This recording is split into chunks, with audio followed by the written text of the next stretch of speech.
United States Senate Foreign Relations Committee will come to order. Thank you to our witnesses for being here today, and thank you for everyone else who is attending. We're glad to have everyone attend these meetings as room will allow. We do have a rule in this committee that there'll be no interruptions and there'll be no attempt to contact either a member of this committee or one of the witnesses during this hearing, and the consequences are serious if you do. So with that, I want to, the way this is going to work, I'm going to make an opening statement. Senator Shaheen will. We'd like to hear from our witnesses, and then what we will do is open it up to a round of questions for members who are here or who show up. So we'll start by saying thank you to our witnesses for testifying today on what is a really, really important issue.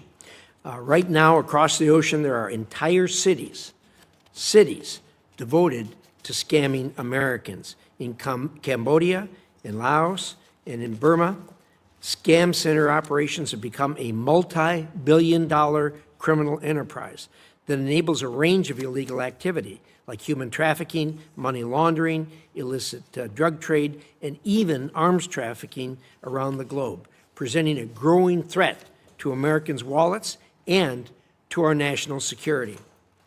We have all received one of these strange phone calls or texts. In fact, as common as it is, I wouldn't be surprised if somebody in this room receives one of those during this hearing.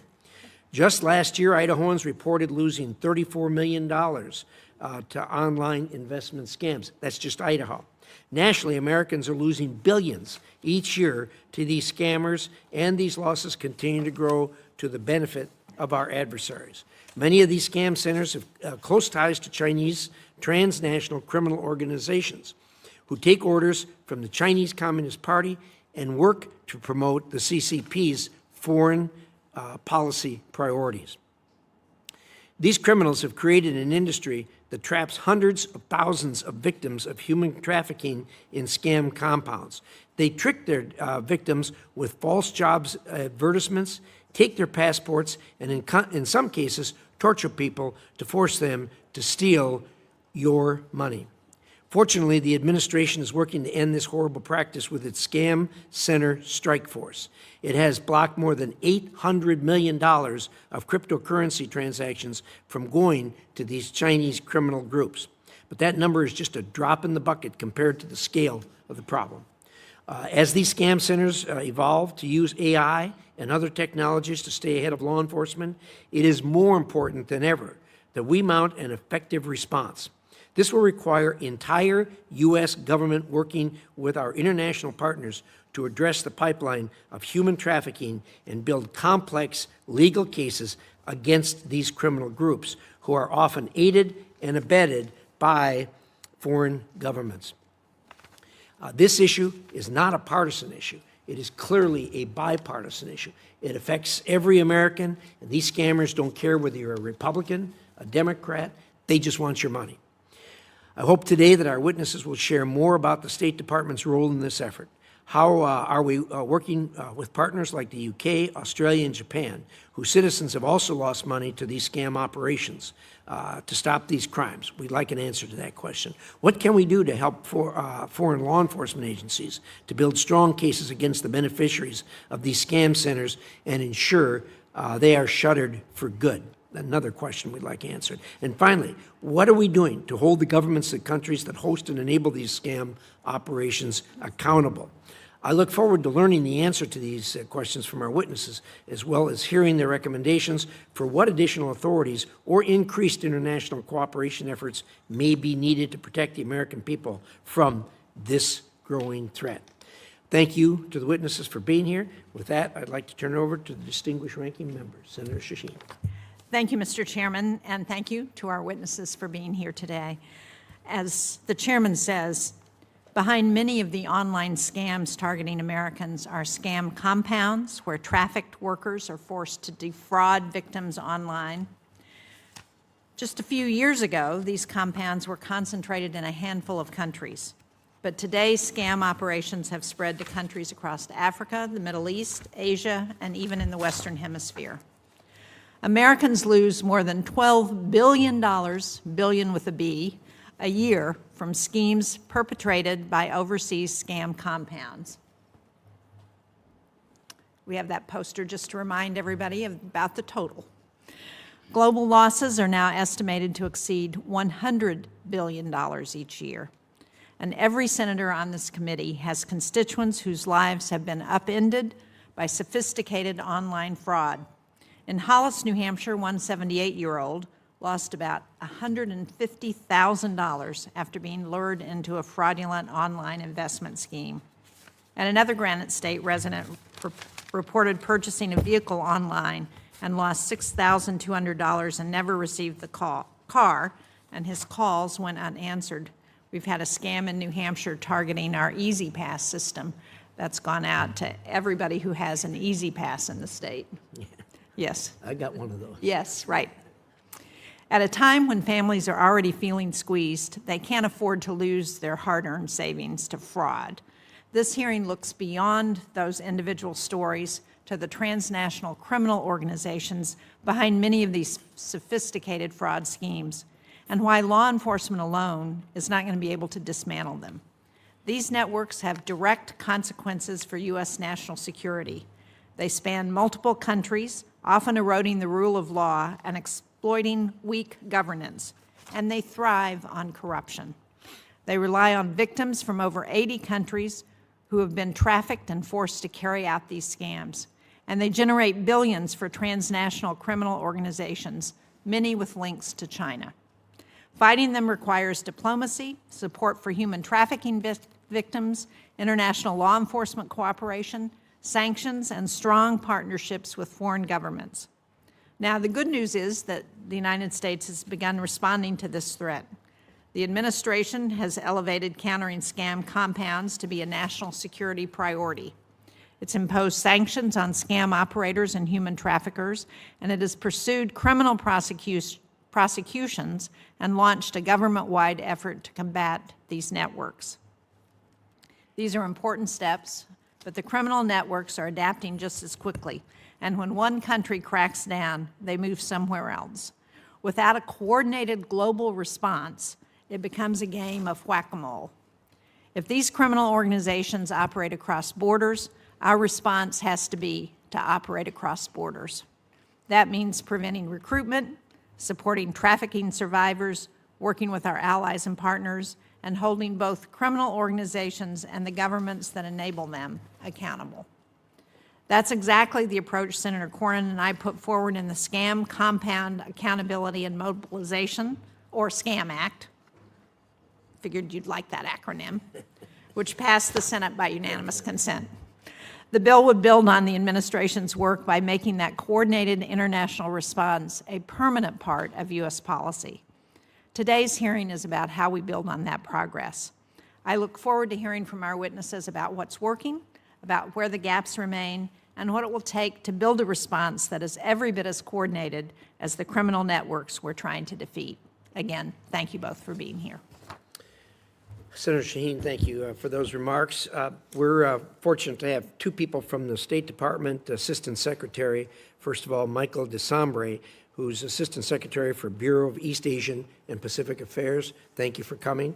We also have David Bedard, who's a Deputy Assistant Secretary, and he's with the Bureau of International Narcotics and Law Enforcement Affairs, also from the State Department. So if you would give us the benefit of what you think we should know, gentlemen. We'll start with you, Mr. DeSambre, and then we'll go to Mr. Bedard. Give us your thoughts, and then we'll open it to questions from the committee. So, Mr. DeSambre, the floor is yours. Chairman Risch, Ranking Member Shaheen, and distinguished members of the committee, thank you for the opportunity to testify on protecting Americans from global scam operations and how the department is countering criminal online scams in the East Asia and Pacific region. In Burma, Cambodia, and Laos, criminal scam operations have reached an unprecedented industrialized scale. What began as isolated fraud rings have become a sprawling illicit economy, operating from compounds staffed by professionalized and sometimes coerced workforce. Credible sources report that hundreds of thousands of individuals from dozens of countries are trafficked into these operations across these three countries alone. This is an industry with its own infrastructure, labor force, and supply chains.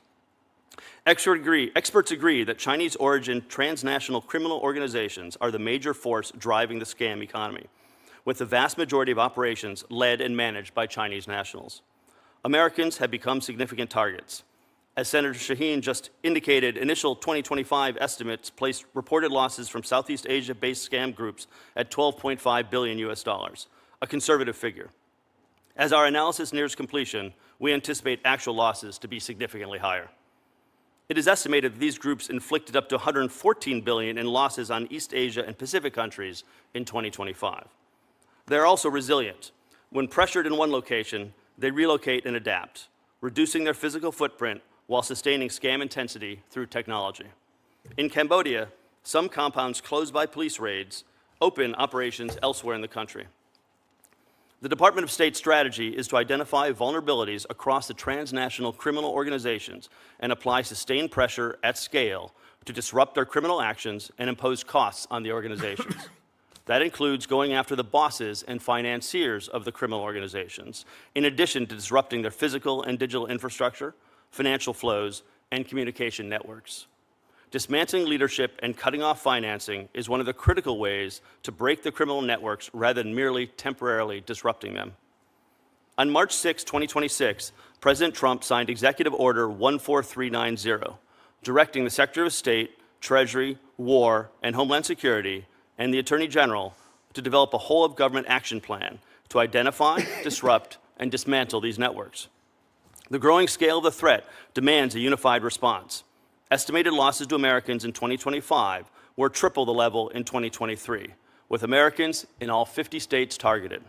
My INL colleague, David Bedard, will detail the interagency and department action plans.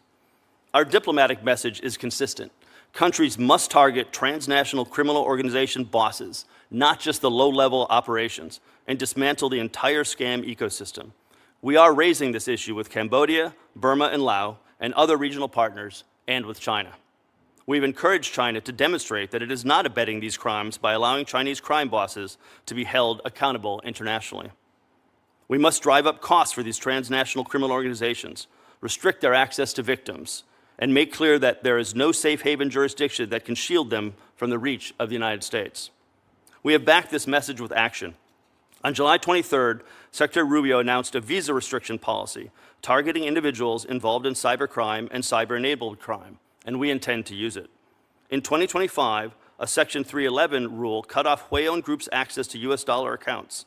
Sanctions and US law enforcement action against the Prince Group helped trigger an international takedown of the organization, its CEO, Chun Ji, and over 140 affiliates.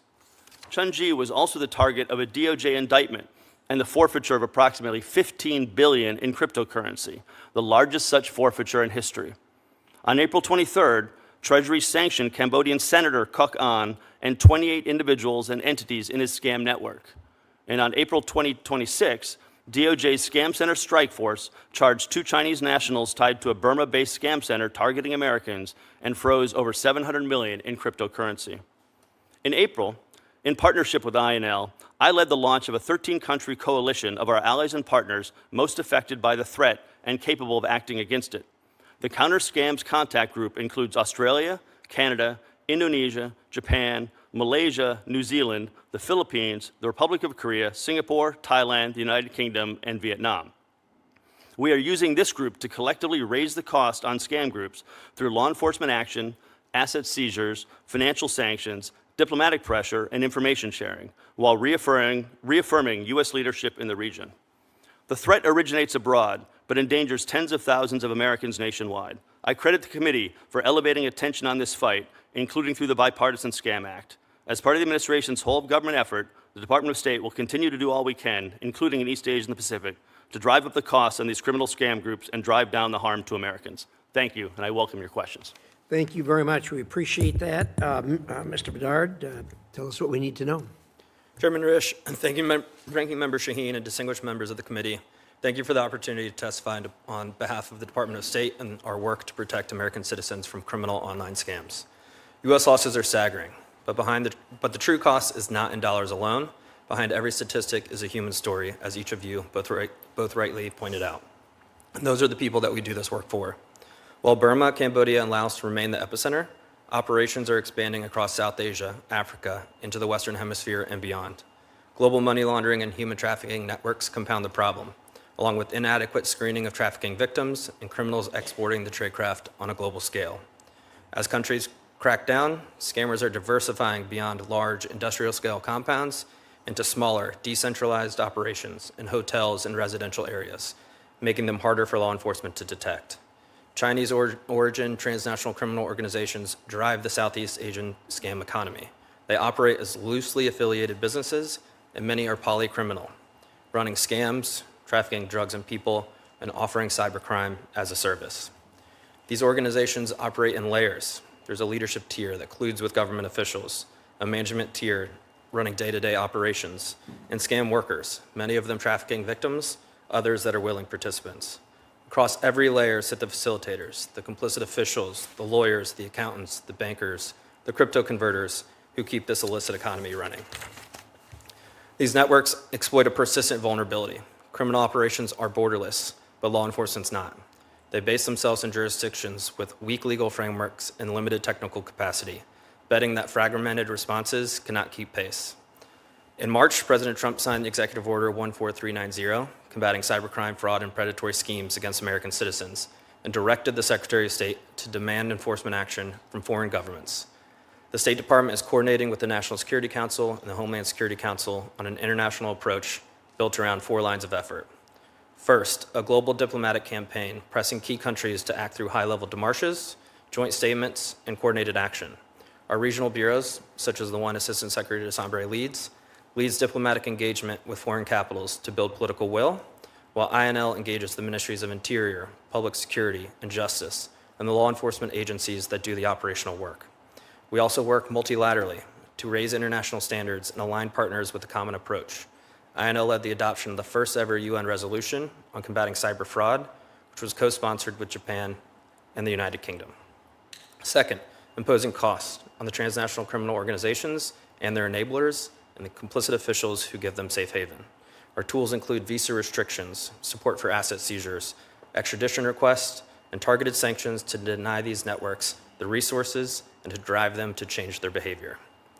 On July 23rd, Secretary Rubio announced new visa restriction policy targeting cyber criminals, in particular those engaged in cyber scams and sextortion.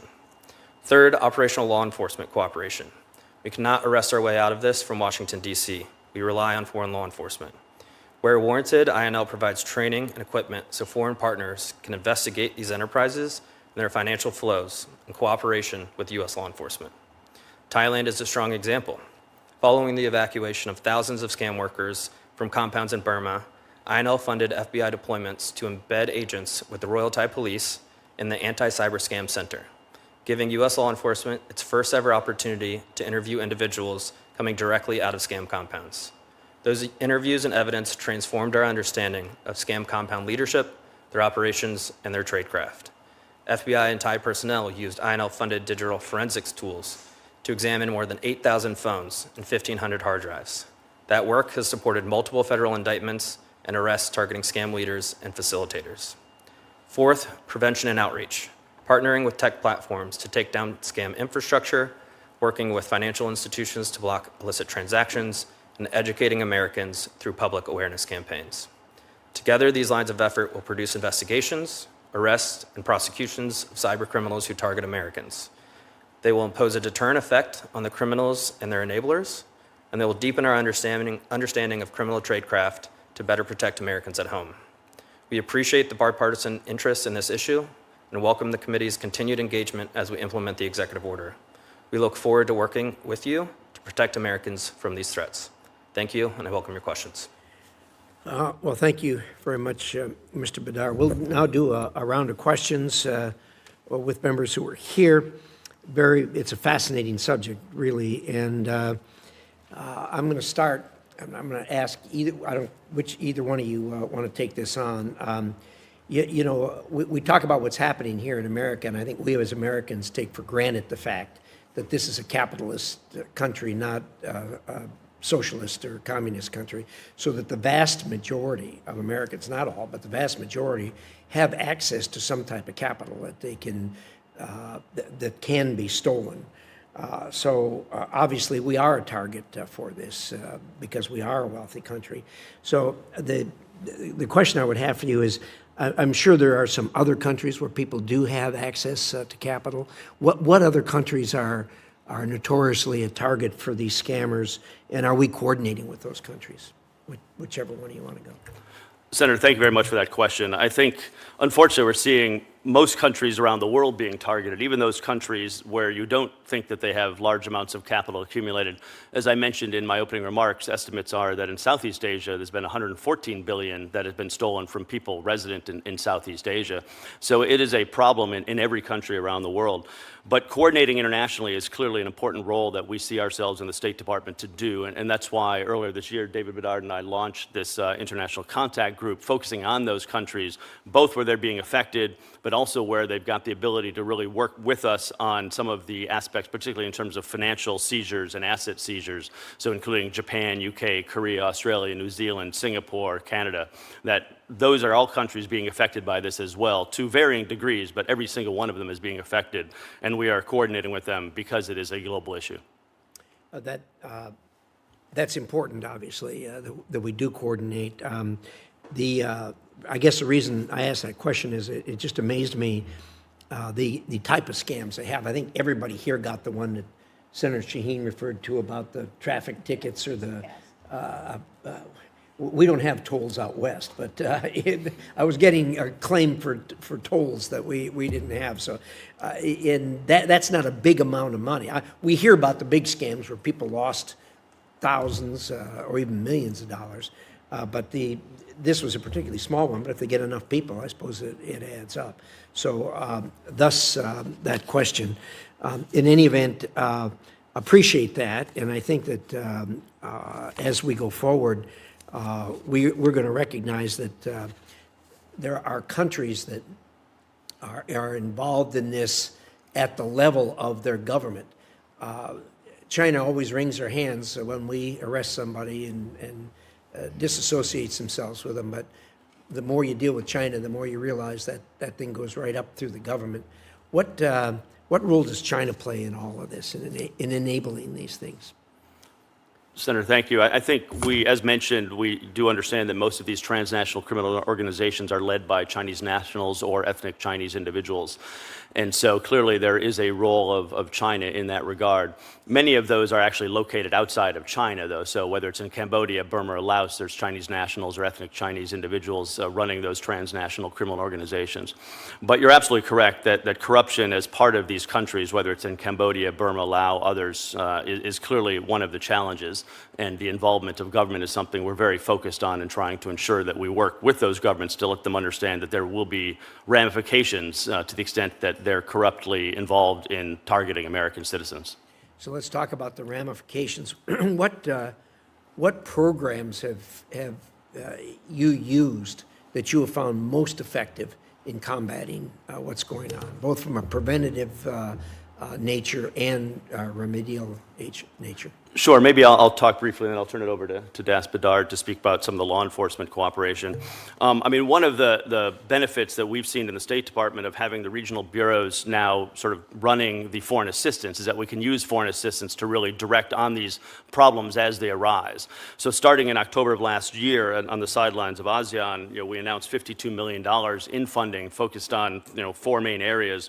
One is prevention, second is financial disruption, third is victim protection, and then third is law enforcement assistance. And I'll have Das Bedard talk about the law enforcement assistance. But we're definitely finding that working with the governments, helping them understand the issues and trying to ensure that they go after the scam centers and the scam bosses has been the most important thing, because up until recently, there's been a lot of focus on just knocking down the scam centers, which then they just proliferate somewhere else. You knock them down in one place, they go somewhere else.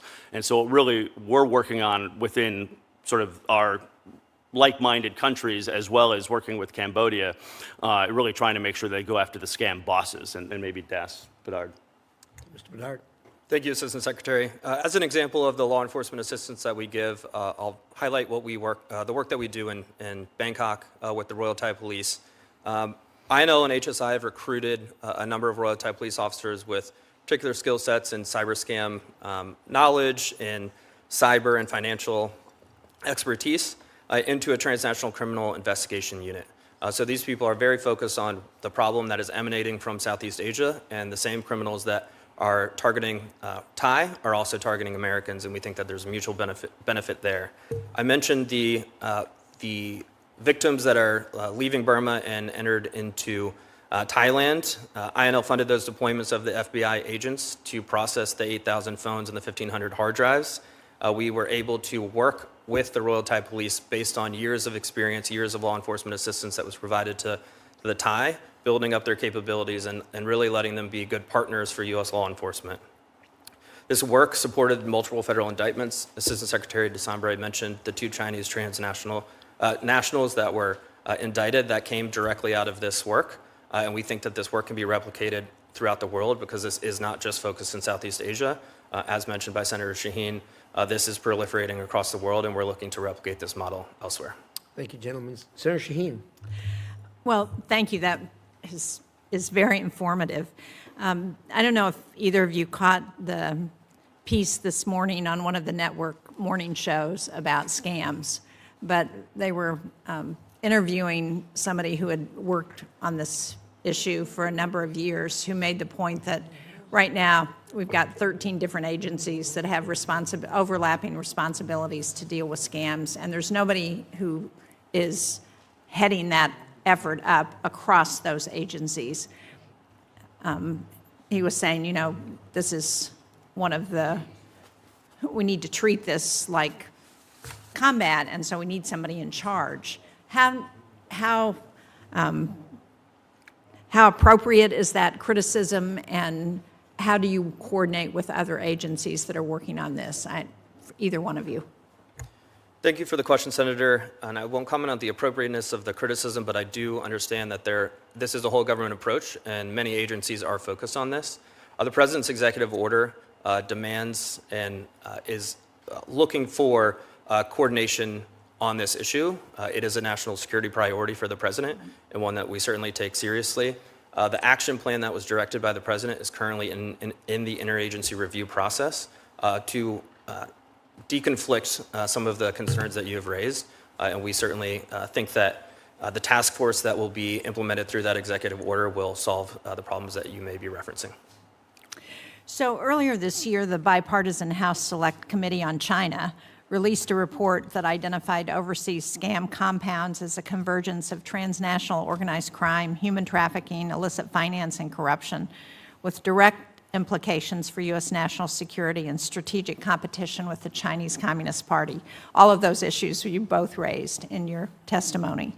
But are we raising these concerns with the highest levels in China? I'm thinking about fentanyl, which has been a huge scourge for substance misuse in the United States and in New Hampshire. And a congressional delegation met with President Xi a couple of years ago and raised this concern. And until that high-level meeting, we were not getting any real cooperation from the Chinese government to address that. So is that the level at which we should be raising these concerns? Senator, I can tell you that we are raising these concerns, transnational criminal organizations, both fentanyl and scam centers, at the highest levels with China. With President Xi? Has President Trump raised this issue with President Xi? President Trump has raised transnational criminal organizations with President Xi. And what kind of a response did he get? Well, I think we've seen some action from them, for example, on the fentanyl area, where they have scheduled the various different precursor chemicals and otherwise. I certainly would agree with that on the fentanyl issue, but I'm really talking about scams now, too. What are we seeing from the Chinese on scams, and have they been willing to acknowledge that Chinese nationals are leading many of these operations and that they need to be cracking down in China on it? We have been seeing in the last 6 months, greater crackdown, by the Chinese in various different countries. So I think actually you've seen in Cambodia a lot of the, crackdowns over the last 6 months, which have actually been, to some degree very successful in decreasing the amount of scam compounds in Cambodia. I think our understanding is much of that has been driven by Chinese desire, as those scam compounds had been targeting Chinese nationals. So I think one of the benefits, shall we say, of the expansive or the expanding nature of the targeting out of the scam compounds is that they've been targeting many more countries, and those countries, including China, are now much more willing to work, themselves and also with us to try to go after these scam compounds. So the scams are actually targeting Chinese citizens in China? Yes, that as well as our citizens. Yes. I know, excuse me, one of the places that we know has some of these compounds is Burma or Myanmar, where we don't really have any leverage because of the government there. So how do we work with countries like that, where they may have a government that's either unfriendly to the United States or is a very dysfunctional government? Senator, that is a very good question, and it's obviously challenging in those countries. And the more we can work with the different groups within countries, and Burma is a good example, really focusing on advancing American interests and stopping scam centers is one of those interests. So we are willing to engage with all the different parties in Burma to try to accomplish that, so we can, protect American citizens from being scammed by the compounds in Burma. And when we do that, do we get pushback from the government there, or? I mean, obviously engaging with the different organizations to the extent that there is corrupt involvement, it's always a challenging discussion. I can say we're getting better traction in Cambodia, for example, than we are in Burma and Laos at the moment. Thank you. Thank you, Mr. Chairman. Thank you. Senator Ricketts. Thank you, Mr. Chairman. As we've discussed, overseas scam centers are sinister operations that completely destroy people's livelihoods. Just to take a few recent examples from my home state of Nebraska, a man in Lancaster County lost over $50,000 in 3 years to a scammer that he met in an internet chat room. A woman in Hall County lost over $20,000 online in just 4 months in an online romance trap. And a Lincoln man in his 70s lost his retirement in a months-long online cryptocurrency scam. Sadly, this is just the tip of the iceberg. Scam centers operating across Southeast Asia are some of the biggest culprits. In recent years, they've evolved into sophisticated transnational criminal enterprises, as we've discussed here.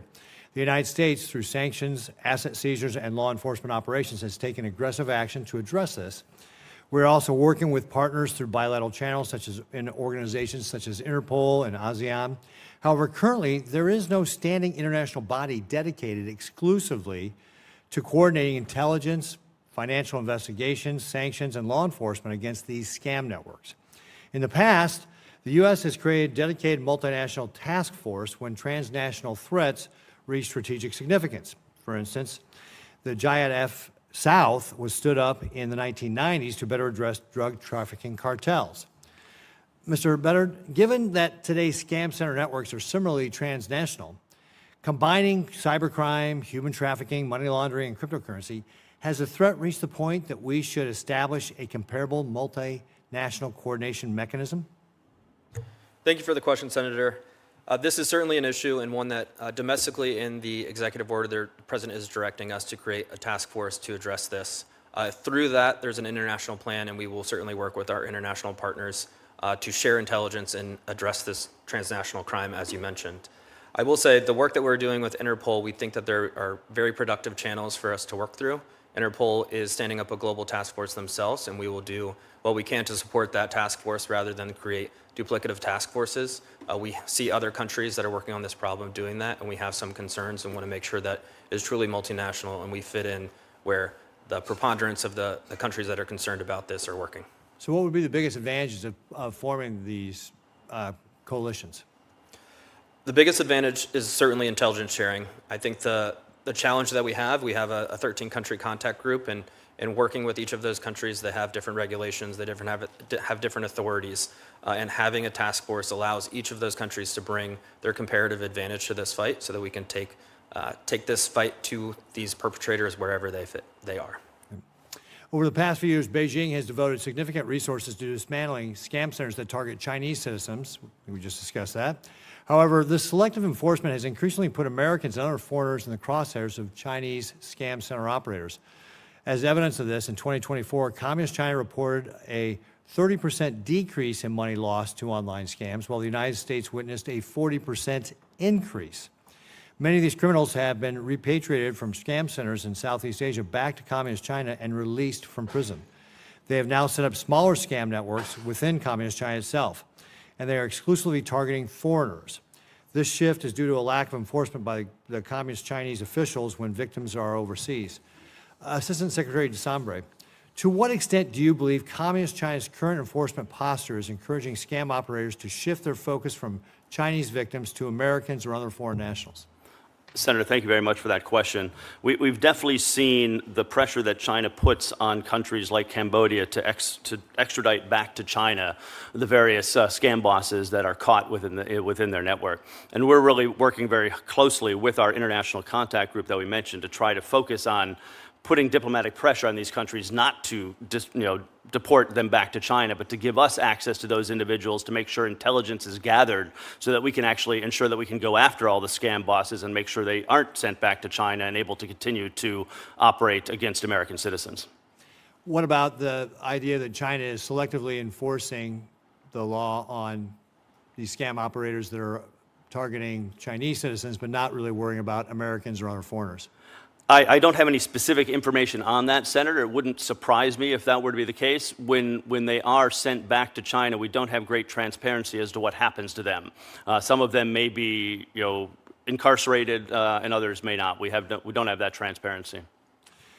Are there additional steps that we can be taking to make sure that Beijing prosecutes fraud against foreigners and American citizens, as opposed to just fraud on Chinese citizens?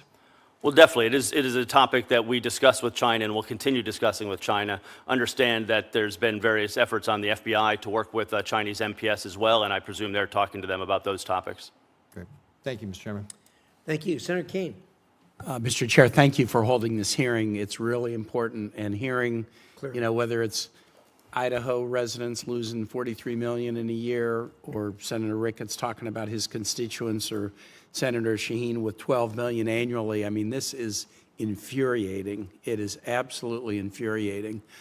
Many of us are on either the Armed Service or the Intel Committee, and a number of years ago, as we were hearing about cyber attacks from adversaries against the United States, an interesting pattern was sort of becoming manifest, which is often cyber attacks from Russia were against defense or critical infrastructure, but cyber attacks originating from China were just sucking up consumer information, a medical device manufacturer or the OPM, or there might be a consumer company with a lot of U.S. customer data, and that was the subject of cyber attack. And now we see why the strategy of sucking up American consumer data was something that China was focused on a number of years ago, as these attacks, go after people who have easy passes or who have other kinds of consumer information that has been reached through these just really outrageous activities. One of the things that I want to talk to, because every time I hear one of these stories, it really makes me angry, is if you're watching this hearing, or if you have somebody who knows about this hearing, maybe you want to know whether something's a scam. And the government has resources to try to help you figure it out. Let me just give you one example. The U.S. Senate Select Committee on Aging, chaired by Senator Scott and Senator Gillibrand, is the ranking member, has a fraud hotline specifically designed to help you figure out whether something is a scam. And it's manned Monday to Friday from 9 to 5 Eastern Time. And the phone number on that hotline is 855-303-9470. You can just go online and say Senate Committee on Aging, and there's a lot of fraud resources on that website. There's a hotline, there's information from the CFPB, from the FTC, from the Department of Justice Criminal Division. So if you're worrying about, if you even have an inkling that something might be a scam, there are people who can help you figure it out. So let me ask to our witnesses, are there other resources that you would suggest? I've given the Senate Committee on Aging website and hotline, which refers you to other resources within the federal family, but are there other resources that you would suggest if anybody's got an inkling they're being defrauded, where they can go for help? Senator, obviously, as you indicate, this is a huge issue, and we are laser focused on protecting Americans all over the world and from activities all over the world. We in the State Department are focused, obviously, on countries outside the United States, and so what we're doing actually outside the United States is very much in line with those programs in the United States, is trying to help educate people on how to avoid being scammed. And that process has been going on for a long time. We've actually been pivoting more recently to really focusing on the enforcement and coordination with INL and others on the law enforcement, because unfortunately, as much as we try to prevent people to be victims of the crimes, it seems to continue. And so we really need to go after the bosses, which is really what we're trying to do. And those who are perpetrating fraud get more and more sophisticated. They can use AI tools. They can, generate voices that sound similar to voices that people might be familiar with. So the sophistication level is increasing. I very much appreciate the work that y'all are doing on the enforcement side. There's just so much more, I think, education we can do on our side to give people tips about what to avoid, but also, if you have an inkling, here's a place you can go and try to get some help.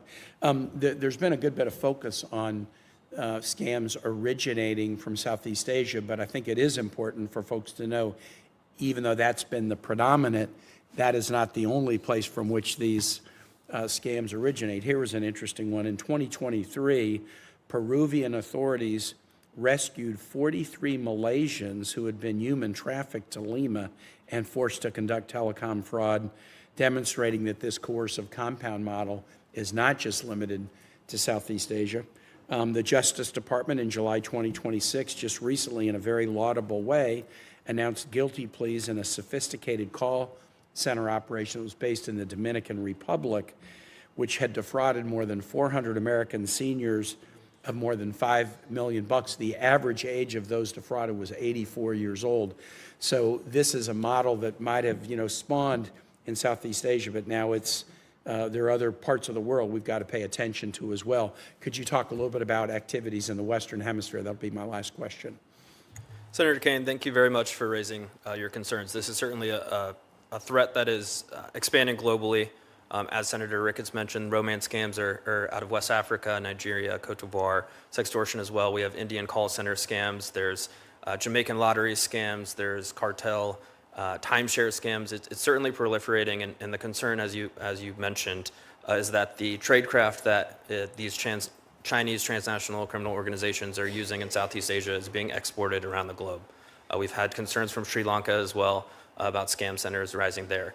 INL has a global footprint, and we certainly want to address this concern where it's predominantly affecting Americans in Southeast Asia, but also getting ahead of the concerns as it expands globally. And Mr. Chair, as I hand it back to you, here's what we ought to worry about, that this will just multiply, because imagine you're a criminal group and you just want to make money.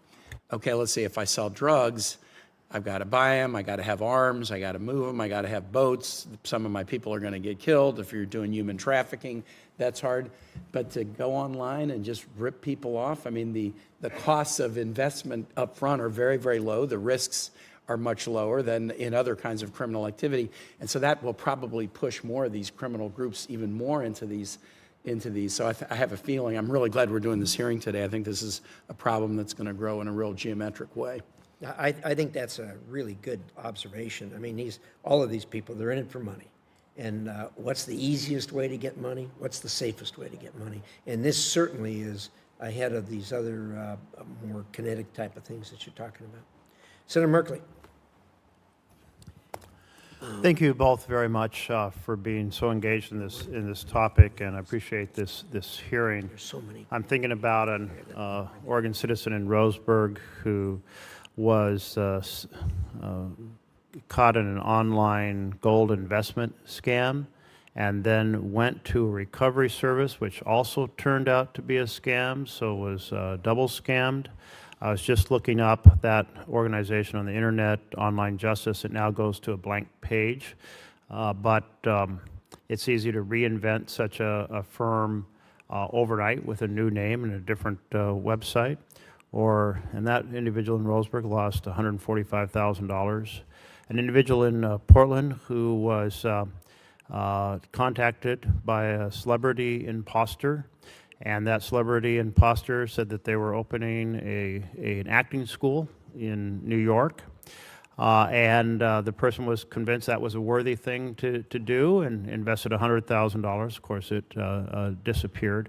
There are so many different strategies, people posing as financial advisors, doing the long scams of building online relationships, romantic relationships, individuals posing as representatives of their bank, and so on and so forth. So I think about all of that. I'm so glad we're doing everything we can internationally. I want to say a special thank you to the individuals who have been taken into these environments as international workers, like a Ugandan who was recruited, spent 7 months in a Miramar compound, eventually escaped, but was willing to share the story about what happened inside. And another individual from Cambodia who was, again, given a job offer, thought it was legitimate, line of work, but was also caught in that web of a military compound where they couldn't escape and they had to pose. But here's the thing I'm thinking about, which is a couple things. One, that a lot of individuals still don't transfer their money into crypto online. They go to these crypto ATMs. And we've heard reports that more than a majority of the transactions of those crypto ATMs involve scams. Is that a piece of the puzzle that you all have been looking at? Thank you for the question, Senator. I have had conversations with my United Kingdom counterparts, and they've mentioned a similar concern about crypto ATMs. I certainly think that we can get the U.S. interagency and the domestic law enforcement in contact with those counterparts in the United Kingdom to address this problem. It's not something that INL is focused on in our work internationally. Okay. But it really is relevant to Americans being scammed, because before, the scams generally worked, you went to your bank and you did a wire transfer, and banks were like, oh, wait a minute, we have a good relationship with you, we just want to talk to you for a minute, are you sure that you want to be able to transfer money to this location overseas, because we want to make sure people are not caught in scams. But when you go to a crypto ATM, there's nobody there to say, oh, wait a minute, we just want to we are your champion, we are your supporter, we want to make sure you're not caught in a scam. So that's a key piece of the puzzle. I would encourage attention to it. And a second piece is that this is rapidly evolving. One of the individuals who was talking about their role as a scammer was regretful, said it was a man, but he was transformed through software into an attractive female online with a female voice. And that's only one step away from having AI do all the work and no employees needed at all. And that's advancing incredibly quickly. So much of this challenge is education of the American consumer, because whether the scammer, no matter what country they're in, or if it's an AI scammer, you created a scammer, we're just going to, and they're going to keep shifting and moving from place to place, country to country. And so how much of your all's efforts are in building a much better system for educating American consumers so that regardless of wherever the scammer is, they don't get caught in it? Thank you for the question, Senator. As part of our international approach, prevention and outreach is certainly a big concern of ours. Domestically, I know that the interagency has plans in the Executive Orders Action Plan to address the prevention and outreach and public awareness that happens here. I will tell you that INL's engagement with our foreign law enforcement partners is to train and address the evolving nature of the technology that's used in these scams, so that the law enforcement partners that we're working with can identify those and proceed accordingly with enforcement actions. I think it's an essential part of it, because these are very cheap to set up, very easy to move, very effective, very profitable, all the reasons that it makes it hard to stop it. Stop it here, but it emerges over here. My last point here is I just want to encourage in the upcoming summit on September 24th that you all work with the president and his team to actually elevate this to a major point of discussion with Xi. there's lots of stories about China cracking down on operations that target Chinese, but there's also a lot of Chinese organizations that make a lot of profit that are highly tied into, including the Chinese military. And so it really merits a top-level advocacy in this upcoming summit. Thank you, Senator Merkley. Senator Duckworth. Thank you, Mr. Chairman. I thank you and the ranking member for the topic of today's hearing. Assistant Secretary Sommer, before I get to my question on scams, since I have you here, I wanted to take a brief moment to draw your attention to the many Americans, including my constituents, known to be detained and under exit bans in the PRC. I appreciate the State Department's long-running collaboration with my office on several of these cases, but I was disappointed that the White House refused to elevate these cases to the highest level during May's Trump-Xi summit. Before President Trump's September meeting with President Xi, I'd like you to provide my office with an update on how the administration is planning to raise these cases, including for my impacted constituents from Illinois, ahead of the next summit. Will you circle back with me and my team on our efforts to bring these Americans home? Senator, obviously the detention and exit bans of American citizens in China and elsewhere is a top priority of the State Department. I commit that we will work with you on trying to elevate those. Thank you, I appreciate it. I want to thank you for your personal engagement on the issue of scams, which have uprooted the lives of too many of our constituents, their families, and friends, as we've already heard. The law enforcement resources and training INL and others are bringing to bear on the issue are irreplaceable, especially in the greater Mekong region. I'm interested in the complementary work your Bureau is doing to keep that technical cooperation on track in the Mekong region, even when capacity gaps, political capture, or local corruption overwhelm our partners' willingness to solve the problem. How are regional mechanisms helping you keep going when bilateral work stalls, and what formats are you finding most useful for these conversations? Thank you, Senator. Very good question, and we're working, obviously, as you indicate, both bilaterally and multilaterally. Mm-hmm. I was honored to host the senior official meetings on the U.S.-Mekong partnership, I guess, 6 weeks ago or so, in Jakarta, and scam centers were top of mind to all of the countries there. And so I think we're seeing a lot more increased attention in the countries of Cambodia, Burma, Laos themselves, because more of them, their own citizens, are being scammed as well. So we're working through MUSP, we're also working through ASEAN, and also working through APEC, I think, are the three sort of multilateral organizations that we're working through most closely. We also have stood up our own, as we mentioned earlier, this 13-member contact group, which includes many of the ASEAN members, but also many of the international partners of ours, to really try to focus on the enforcement and information sharing aspects of it. Would you agree that in addition to what we've stood up ourselves, that our partners do like to talk together through trusted mechanisms like MUSP or ASEAN? Yes, I do. So knowing what you know now about the importance of regional forums for rooting out scams, would you recommend greater resourcing to EAP for multilateral engagements? I think I'll understand we have substantial resources for those in general. So, I mean, I think the budget requests have been put in, but we definitely use those multilateral resources and are very significantly supporting ASEAN, APEC, and others. Are you going to be the first administration official to come before this committee to say that you couldn't do better with more resources? You're not saying that, are you? Somebody call the Guinness World Book of Records. I was just going to say, I think this is your opportunity to say, yes, we need more resources. I mean, look, we once had exactly those dedicated resources, right? Until Secretary Rubio callously eliminated EAP's Multilateral Affairs Directorate last summer. You're his eyes and ears on this topic, and everything you're saying reinforces his choice was wrong. I appreciate your candor, and I hope we can keep engaging and advocate together for resources that your Bureau deserves. And I know, I think you need more resources so that you can do a better job, and I applaud you for the work that you're doing, especially in partnership with the Thai policing forces.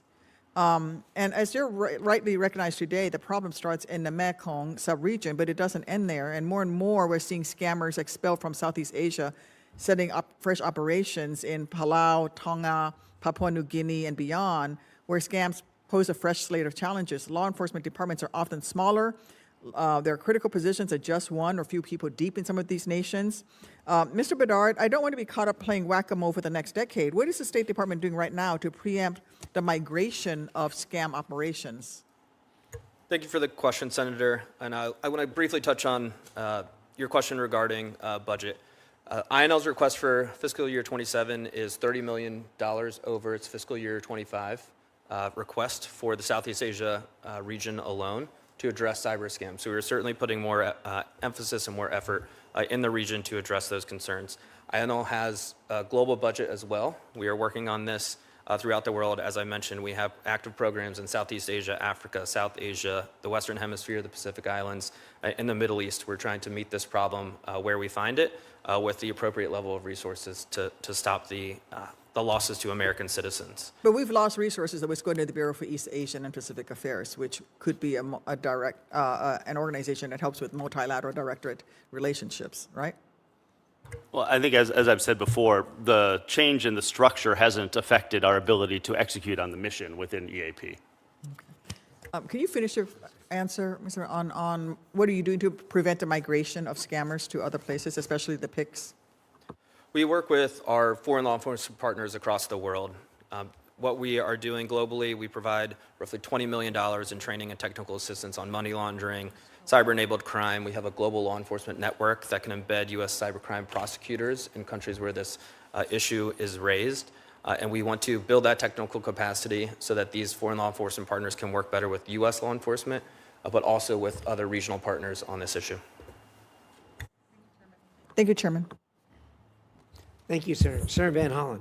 Thank you, Mr. Chairman. Thank both of you for your testimony today. Mr. Bedard, I want to ask you about cryptocurrency and specifically the role of crypto in global scam operations because, as I'm sure you're aware, it's become the currency of choice in many of these crypto scams.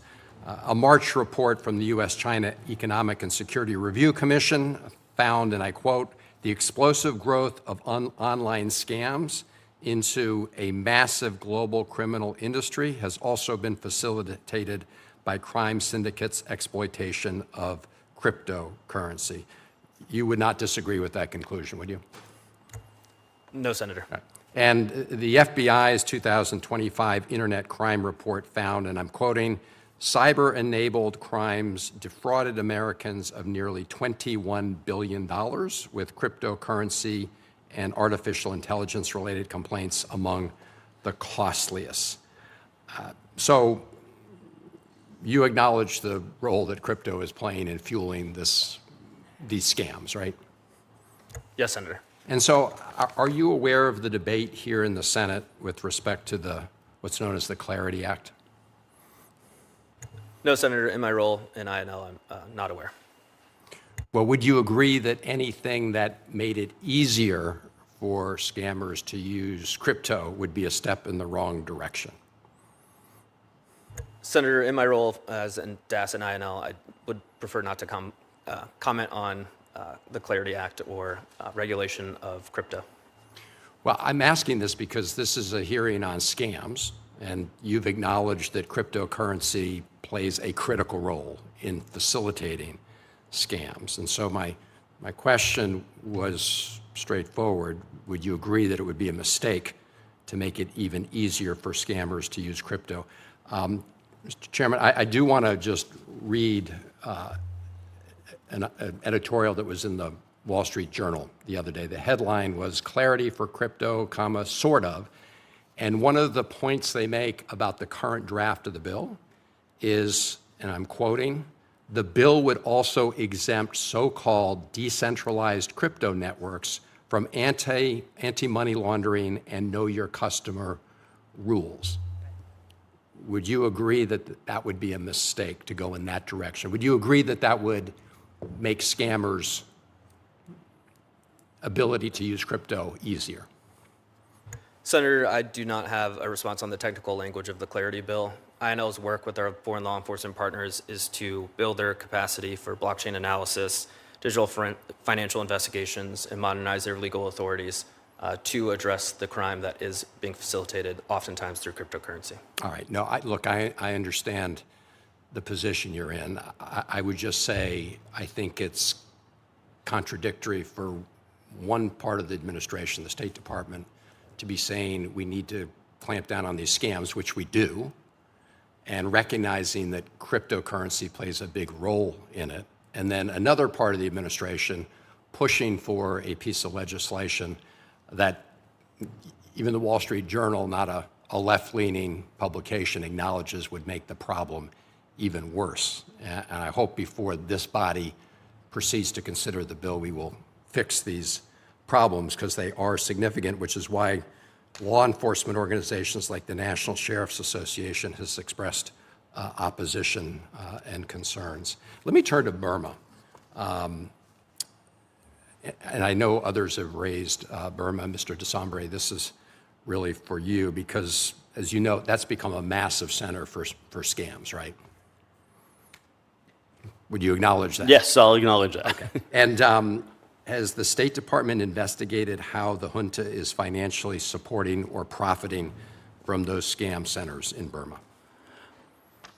We obviously are focused very heavily on trying to protect American citizens from the scam centers in Burma and everywhere else. And we understand that corrupt activities by government officials in these countries are part of the problem, and obviously are trying to address those as much as we can. Well, I hope so, because you've acknowledged that they do pose a threat to American citizens. I think just within the last 2 months, you've told the House Foreign Affairs Committee, and I'm quoting, "We've seen in the last 5 years that the civil war has continued and our policies have not, unfortunately, stopped the killing and not stopped the human rights violation." And you point out that we're continuing to look for a way forward to reduce these threats. I would just draw your attention to a bipartisan piece of legislation that I've introduced. It's called the Brave Burma Act. It is a piece of legislation that I introduced along with Senator Young and Senator McConnell and Senator Merkley, who serves on this committee. It's S3981.